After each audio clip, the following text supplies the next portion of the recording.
don't like us very much at all. Exactly. Like the two scientists who shared this with my retired commander from the Navy. He was a fusion specialist. What is it? The other element, the other level of reality? I forget. I'm having one of those senior moments. You will forgive me. Are you talking about free energy? Are you talking? Yeah, well, yeah. He was talking about. He'd worked alongside of a couple of those guys from along. Cold fusion. Hmm? Cold fusion. Well, it's a form of that, yeah. But before he retired, and he was leaving the laboratory just outside of Las Vegas, which he didn't want to be specific about, and I concluded he was talking about S4. Mm-hmm. He'd worked alongside of a couple of them for some time. And as he was leaving, he said, "Tell me what you really think of humankind." And the one chap said to him, "Well, since you asked," and these guys had worked side by side for a few years. "Since you ask, we consider humankind primitive, savage, and dangerous animals." And the scientist said, "I can't disagree with that, because I look upon the masses of humanity as primitive, savage, and dangerous animals myself." And that's when the other one injected a little bit of humor into the conversation and says, "You also smell bad. You stink." And the commander says, "You know, I took my shower this morning," and he's trying to, and they said, no, it's something about your human nature. It could be part of your diet, it could be the way you think. He says we call it kind of like an auric stench. We find it very discomforting. But nothing, no personal criticism here. And the commander says, "Well, I appreciate you being candid with me, thank you." And he went into retirement, and he speaks out very carefully. But Okay, but so at this point, Bill asked you a question. They said, what would happen to you if you were to reveal some things that I'm not sure who you think is deciding it's okay, it's not okay. But what do you think would happen to you at this point? Because I've got some people telling me that now there's levels of controllers. And when you talk about Galactic Federation, you talk about the Guardian Alliance, or whatever you want to call them, those are a certain level. Then we have the ones that are actually here on the planet who are doing things like knocking people off because they do reveal truth. Okay. And well, those guys are not doing that very people. much. Most of it knocking people off are some of our black shadow government exactly. people. So I'm asking you, if right here and now you know what you can say and you know the limits of that, I'm sure. I can say almost anything now. Okay, great. Because I don't worry about it anymore. And So frankly, I don't care what our shadow government thinks about it. I know this, that I've gotten some good friends in high places, not merely up there, but back in Langley and a few other places. You know. Absolutely. I became a nuisance, then I became a threat, and then I ended up, I'm an asset. An asset, exactly. Yeah. Exactly. So I've been encouraged, my health, I'm still being looked after. I'm still being invited, and I joked with, I think you maybe, about I don't travel anymore, cabin class. I had a bad experience coming back from Barcelona. And, I'm not a snob, but I'm sitting in this big jet in the middle section. And bless her heart, there was an enormously overweight lady on my right who kept falling out of the seat. There was a squalling brat on my left. And here I am.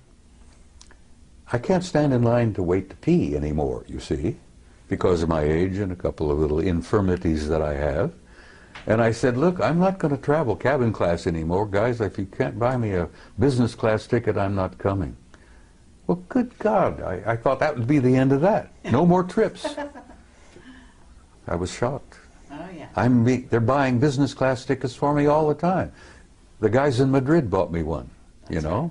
Right. Absolutely. And the guys in Pennsylvania, which I believe, if I'm still here, will be speaking out in October. Bought me a business class ticket. And well, they should. So six days you disappeared. You came back 5 minutes No, later. I was gone 6 weeks. 6 weeks. Okay.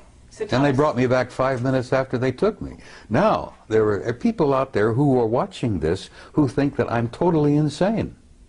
And I don't care.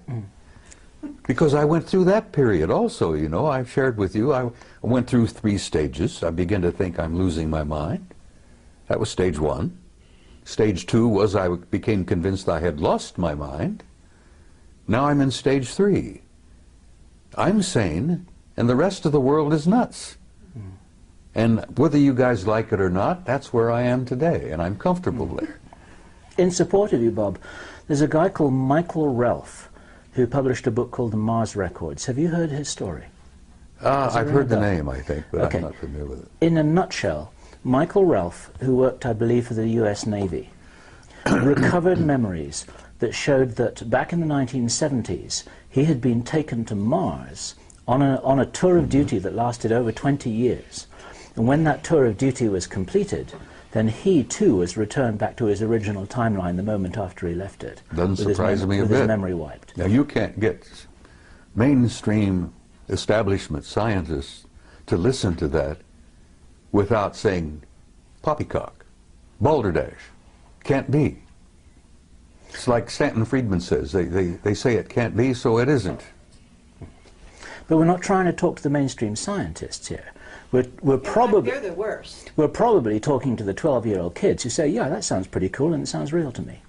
Well, your 12-year-old kids are more broad-minded than some of our establishment scientists. And they will be establishment scientists later. Well, someday. And well, that's because they haven't been through our educational system. That's right. They've been Their minds have not been stunted. been programmed Yeah. for a number of years. It's been very clear to us for quite a while that we're primarily talking to the future establishment. Of the course world, you are. not the present establishment. You're talking to people of tomorrow. We're talking to the kids, and the kids are our future. And if we can wake them up, point them in the right direction, and inoculate them against what they're being told by their teachers, then that helps the ball roll a I little agree. bit faster.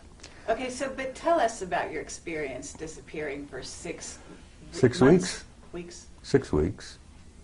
It shocked the hell out of me. Where'd you go? I don't know.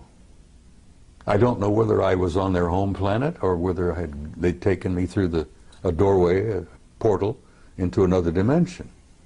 Okay. I heard the name Melina mentioned as to where we were. Now, this interview where I say that I was with them for 6 weeks. They brought me back 5 minutes after they took me. But I remembered 6 weeks. Are we on camera? We're on camera. All right, well, look, people said, what did you eat? And I said, I asked for bacon and eggs. I had steaks, I had pork chops, just about anything I wanted, I got. I went to the bathroom, you know, my physical functions continued for 6 weeks. I literally lived 6 weeks with them. And you asked me where, and I can't tell you where. The name Melina came up, and I don't know whether that was a city, because it appeared to be a city of some kind, a community. There were libraries, there were audience halls, lecture halls. God, the libraries, you wouldn't believe. Was it a very advanced society? Oh my God. No, I asked about this. I never saw a fire department, a fire truck. I never saw a cop. I got the impression there was no such thing as a police department. And the people that I was introduced to, people I got to see in 6 weeks, were very human. Looked, you know, just like we do. But there was something about them that was totally different. They had an air of peacefulness. They had an air of incredible knowledge. What did you do during that time? Why did they take you? Asked questions and was shown things. As I said, the things that impressed me the most were the libraries, the records. You would call them akashic records, I guess. I was told that in this one facility that every event in the history of the universe was there to be retrieved at will, if you wish. You could you could bring down, download literally, ancient Greece, the pyramids, the ancient Sumer, the first Anunnaki visit to planet Earth 200,000 years ago. It was all there. The life of every human that had ever lived on this planet was all there in that library. Now, can you imagine the computer technology that would allow that where you can retrieve it at a poke of a button, and there it is. You get a wide screen, and you can literally almost relive it. The history of the human race was there. So you had the experience that Billy Dew had? I was shocked. Bill, I damn near died. It was not what they were sharing with me and what they were showing me, it was the shock of coming back.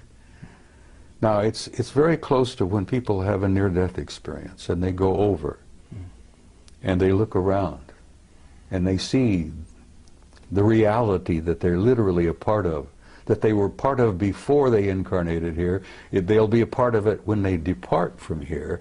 But when you see that, I don't think, most of the people I've talked to who've experimented with near-death experiences, very few people want to come back. Some people have begged to stay there. Yep. Now, the shock is coming back and comparing what I had seen with what I've got here. Yep. Now, I've got a body that's beginning to fall apart on me. It's not a lot of fun. It's painful. I look around and I see the heartbreak, you know. Not only do I see the war, I have the grandson who's dying from wounds he received in Iraq. I'm growing older. I'm losing all my old friends. They're going home. Wendell was happy to leave. I won't say that tomorrow night in the ceremony involving him, but he was ready. He told me a year ago, Bob, I'm tired. I want to go home. And he knew where home was. But the shock, the psychic shock that I have experienced, and I told you on that, spoke yesterday, why I use the story of Billy Dew, because literally it happened to me. The psychic shock of seeing what I saw and being exposed to what I had been exposed to and coming back here. It damn near devastated me. You're saying recently it devastated you, or are you talking about your original exposure? The whole thing, honey, has devastated me. I've been through three wars. It's also enlightened you. You know, it's oh yeah, also made I you think a that lot was the purpose of wiser. taking me. Yes. Yeah, they shook me up, physically and spiritually. There's a book called Don't Fear to Kill a Dead Man. That's the title. Don't what? Never fear to kill a dead man. Huh. You know, humans, before you're awakened, for all intents and purposes, You're asleep. you're asleep. Mm-hmm. Well, I've It's a been form of asleep. death. Yeah. I've been asleep. So You know, it is I a had three. shock to I've had wake 3 up. marriages. I fought in 3 wars. I've had 3 careers, and I jokingly say, make that 4 wars after looking at my second marriage. Anyhow, the What shock year of coming back and What year was this, Bob? What year did it happen? oh in your God, life? it was somewhere around. I started speaking publicly in '91. It must have been in the early 2000s, 2002 or 3, somewhere in there. You mean that's the year when you had this experience you're talking Mm-hmm. about, where you I was gone for 6 were weeks. gone for 6 Then I find out I was only gone from here for 5 minutes. Now you try to put that in your pipe and smoke it. And when I jokingly told you earlier that, you know, I went through these stages where I thought I was losing my mind, and I convinced myself I had lost my mind. And now I'm at stage 3 where the rest of the world is nuts and I'm the only sane person there is, other than you nice people here, you see. Thank you. Yes. Yeah, but that somewhere in the No, I think that we're all in 2003 or that place. 2004. You know. at No, some we're not point. all in that place. Yes, 90% of the world is still in dreamland. I mean people like us, people that have been through experiences like this. We do tend to look at the rest of the world as if they're crazy, because they appear crazy. Well, look at the wars. War is insane.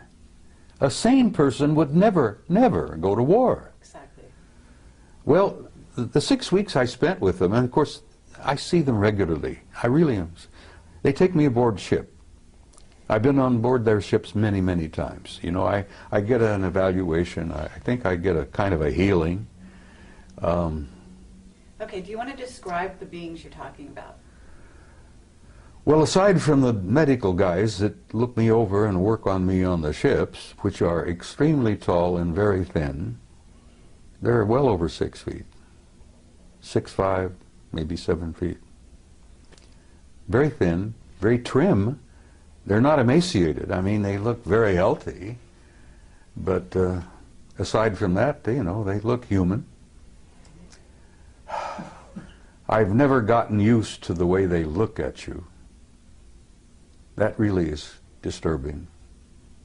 And if you ever encounter one, and you may have, very likely you have, the way they look at you is disconcerting, because they have a way of looking at you deeply into your eyes, and they lock onto your eyes, and they don't break away. Now, we humans don't do this, because we humans have a tradition where we look into each other's eyes, and after a moment or two, it becomes somewhat threatening. Yep. You see? Yep. So we human tradition is, don't look into someone's eyes because you're a threat. Yep. Well, they look into your eyes, and they look through you. Or you're in love with them. They look literally like they're reading you. And I found out that that's exactly what they're doing. Mm-hmm. Sure. And every time I've face to face with one and they look into my eyes, I find it kind of an awkward situation. And they don't look away.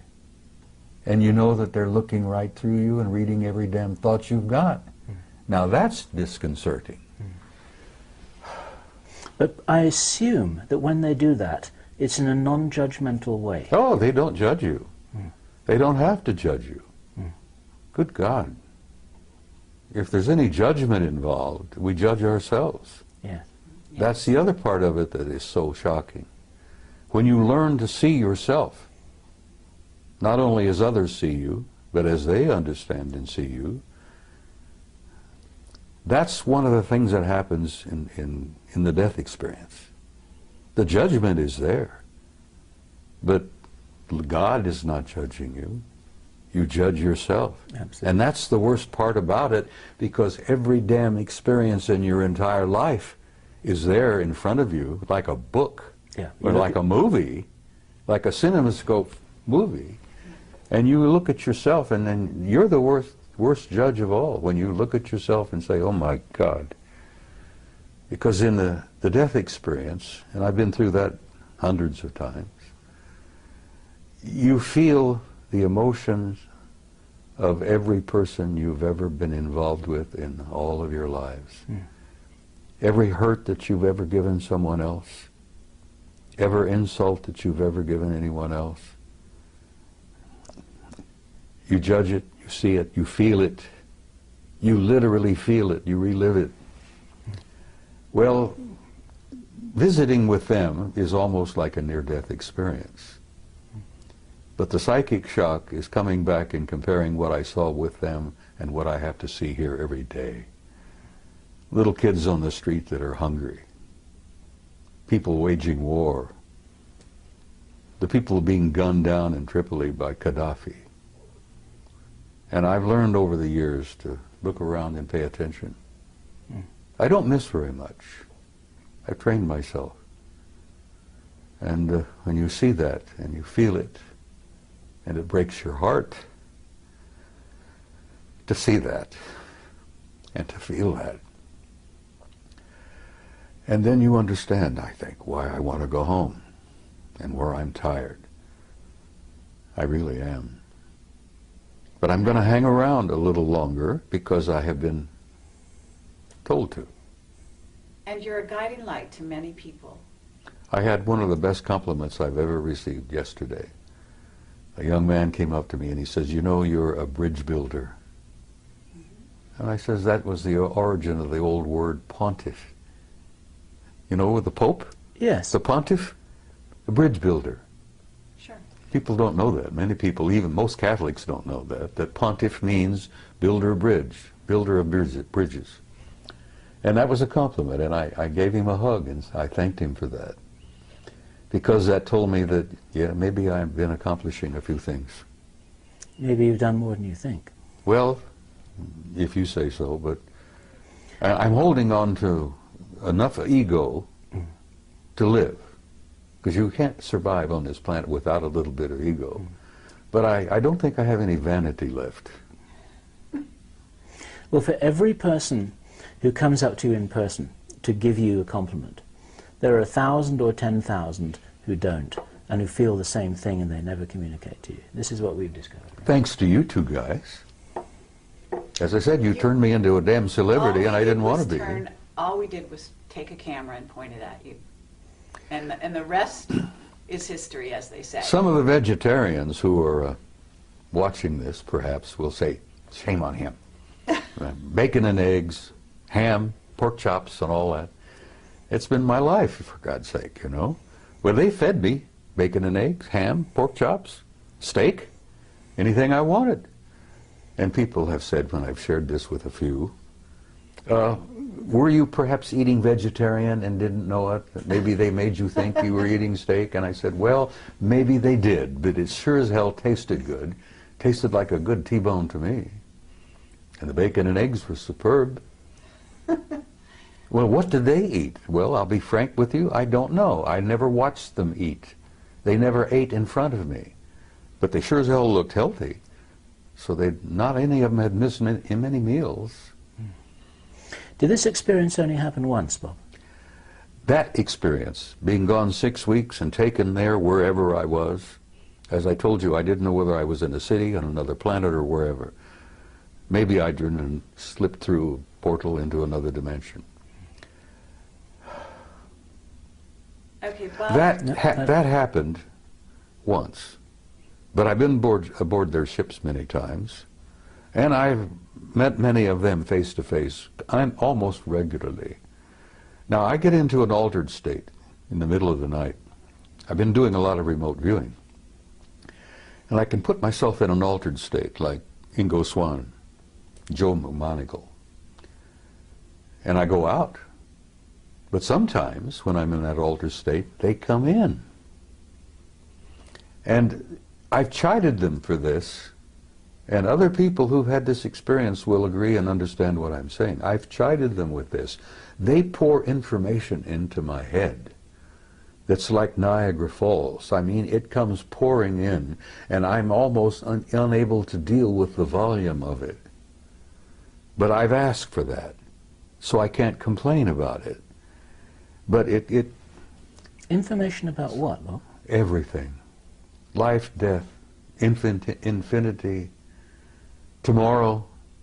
Yesterday I told you in an interview that I've come to a point where I really can't tell the difference between yesterday, today, and tomorrow. Because with my recall of past lives, that is as vivid as living again. Sure. And here I am at this moment in time, in this place, going through this, and then I've seen the future. What have you seen in the future, Bob? Well, the thing that keeps me hopeful and positive is that I've seen a gorgeous future. I've seen a beautiful future for the human race. I've seen a future for this species like I saw at Melina for 6 weeks, of what it can be. Could you describe that for the people watching this video for whom a positive vision would be so valuable for them to join you in? Well, I try to say it, Bill. I try to say it repeatedly when I'm at a conference, that you're in for difficult times. That's what living on planet Earth is all about. It's a tough school. And I've said to people, and many people understand exactly what I'm saying, when you're going to school on planet Earth, you're in one of the toughest schools in the universe. And if you get a certificate from planet Earth, hey, I have a silver certificate. They showed me on Melina that I have a silver certificate. One day outside the lecture hall, took me to the library, and there was a table with scrolls all over the table. And they picked one up and said, "This is yours." And it was wrapped in a silver binder. And I intuitively said, but I want one of gold. Being an ornery cuss as I am, and they said, not yet. This is, you've earned this. I gathered that I matriculated enough to have a silver certificate, but I haven't got the gold one yet. Now, when you get the gold one, you graduate. Right. Well, that was a few years ago. Yeah. Maybe you're working on your gold one at this time. Well, What's the future, Bob, that you would like to leave people with, to envisage as being a real possibility for all of us to share? well, it's difficult, Bill. I mean, I try to put it into words, because so much of my conversations with them has been talk about subliminal. It's been a psychic exchange where they show me and share things with me where words are never needed. I think you understand what I'm saying here. I understand what you're saying. I guess it's a type of telepathy. Because I had seen many times in my visit there that they didn't seem to talk to each other verbally very much, but they all seemed to know what each and everyone was doing. They were communicating with each other subliminally. Or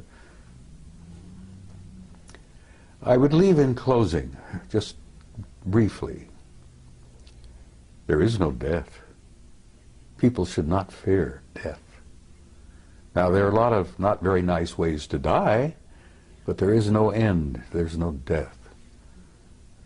Everyone is a spark of pure divinity, and there is a God. And that is something that I need to stress again and again and again, because I've been asked, am I an atheist? Do I believe in God? And I say, no, I don't believe in God. I know, because I've experienced that. So I would tell people who are troubled, worried,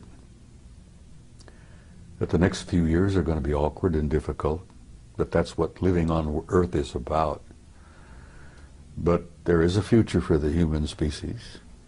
The race is going to make this transition. And at the other end of this, it's going to be glorious.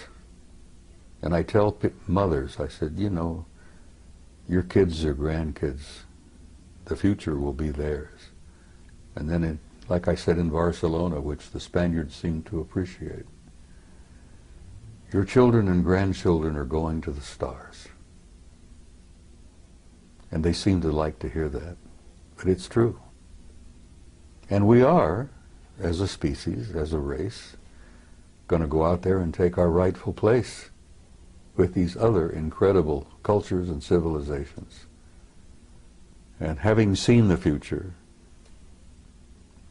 I'm hopeful. And, I have this good friend from Galilee 2,000 years ago, who was and still is my best friend, who tried to make that point again and again and again.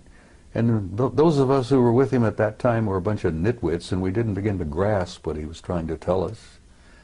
But he really essentially was telling us what I've just told you. The human race is not a mistake, it's not an accident, and there is a purpose and there is a meaning in life, and there is a future. And don't be afraid. And that's about all I can say. For me, Bob, that's a fabulous message to end with, and thank you. Thank you for that. Thank you, Bob. Do we have anything else? We have nothing else. We have to nothing add else. To that. Oh, I know you do. Lovely. You have questions you haven't asked yet. Well, we're gonna let you go at this point, unless you have something that you haven't said after all this. There's a hell of a lot I haven't said. Well, But, as I this, jokingly told but you I one give you time. a lot of rain, Well, believe it or not, even though I jokingly like told you one time, and I'm serious. If you give me a good Jack Daniels, I might go on for 2 hours and tell you things that would curl your hair. Well, Being a gentle lady as you are, I could share things with you that you wouldn't believe. well, I'd like you to try. Let me tell you something else that Yeshua said. He said, there are things I could tell you that you could not bear. But he was talking about life on this planet. Sure. And as he was getting ready to leave, he said, the prince of this world comes. He has no dominion over me, but I will send a comforter to you until I see you again. And I've often wondered about who the prince of this world was, who didn't have any dominion over him. Right. And I have learned since that every planet has a kind of a caretaker, an authority. Every system has a higher authority. And the galaxy is divided into 4 parts, quadrants. And the Galactic Federation headquarters isn't even in our galaxy. Now that's pretty hard stuff to walk away with, you know. You say that to people and they go, you know, well, good. It's something to take home with them and think about that night instead of watching TV. Okay, but you know, gotta understand that if you're doing any of that, you're watching TV, you're watching movies, you've been on the internet, certainly, then there's all kinds of information of that sort out there now. And I know that you don't spend hours on the internet. I avoid it like the plague. So Let me I tell have you- to tell you that that information is not a shock whatsoever. Well, let me tell you something that might shock the hell out of you, and maybe it won't, because you're a pretty bright kid. What if you were to tell the average guy out there that this is a hologram? That's out there. We know that. See? No, Doesn't the bother average you. guy out there. You've prepared yes. yourself. What if I told you that what you think you see as a reality is not reality at all, it's an illusion? And then even further, what if I were to infer to you that all of this is part of a program? I know you're familiar with the movie The Matrix. Sure. Okay, well, you're pretty close. Shakespeare tried to make it clear, and I always convinced that that guy was one of them. He was a genius. I'm not even sure the guy we think of as Shakespeare was Shakespeare. There's some indications that it was someone else entirely. That's Yeah, right. but somebody wrote it. Anyhow, I always like the analogy of the play.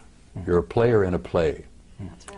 You come in stage right, you prance about with your toy swords, you make love, you know, you go through all this, you have heartbreaks, misery, feuds, fights. God, all the plays together, bring it together. And then after it's over with, you exit stage left. And the audience out there in the universe calls for author, author, author, you know. Well, I happen to know there is an author, and there is a producer, and there is a director. I haven't met the original author yet, but I know him, I know of him. But we're all living a play. Yes, but we're also co-creators of that play. Oh, when you're in the middle of the stage, and you know, you're following the script as it were, but you're, what's the word? Improvising. Improvising, adding your own words. Ad-libbing. Ad-libbing, yes. You're doing a lot of ad-libbing, and the degree of your ad-lib depends on how many lifetimes you may have lived. But we're in a play, kid. This interview is just a tiny chapter in a much larger play. Is there any other little pieces of information that, you know, because that's where the wider you open the door for people, the more they are able to go through the door and carry on from here. It's like passing a baton. So you can pass the baton anytime. I'm not quite ready yet to pass the baton. All right. But And I'm going to there's tell you that steps. there are things I probably could share with you, which I have not. And I'm going to save one or two of those for maybe another interview. Okay. I mean, fair enough. We're not going anywhere. We're gonna be here for you anytime you ask. Right here, today, tonight, there are people going on that stage. Just before we telling came lies. here, you saw a classic example of, what is it? Obfuscation? Obfuscation. An elderly gentleman, a Terrible. retired military officer, tap dancing. all over the damn place. Exactly. Yes. And he didn't fool anybody. No. So that's Least what I'm of all- saying. Right the scales. Throw out some truth. I did. Yes, you did, but you don't... Life is everlasting. Life is infinite. No, not the philosophical You're an immortal kind. being. Well, those are the only things that really interest me anymore. I know. I hear you. Now, I know what you're looking I for. don't You're have looking any for the Jack down and Daniels dirty records, stuff about politics, the military-industrial group, the shadow government, the next major catastrophe. Well, I wasn't going to ask you to predict the future. That I wasn't going to do. Well, I already did. The future is Yes. bright, but there's some Absolutely. The bumpy. very long There's a range, bumpy that's road very safe. between now and I hear then. you. All right. Are we done? What I would like to say, Bob, is that this is good enough for me. And let me shake your hand a second time. Thank you. Thank you, sir. Thank I look forward to the next one. She's never quite finished, is she? No. She's never quite finished. Well, I love her dearly. I've adopted her, sort And of. so do I. Okay. Well, thank you very much, Bob. Sweetheart, it's my pleasure. You take care, and we'll come and share some Jack Daniels and talk to you off camera. Is it permissible badger for me you to some sip more. Jack Daniels on camera? Sure. Well, okay, we'll do it next time. All right. Watch out, because I'm going to hold you. Closer I get to departure, I might share a couple of things Okay. Well, with you you. have my number.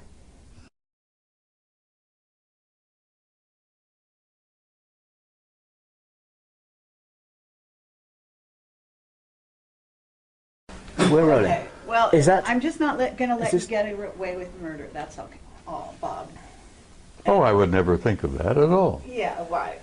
It's I'm a- just that, you're kind of a wily old guy.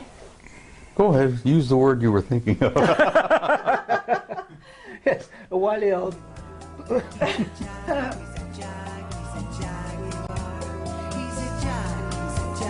Look, I've been called so many names.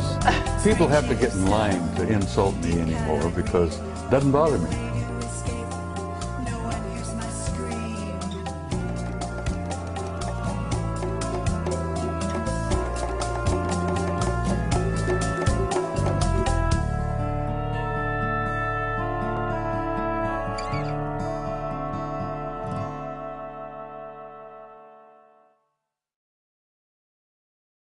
Don't like us very much at all. Exactly. Like the two scientists who shared this with my retired commander from the Navy. He was a fusion specialist. What is it?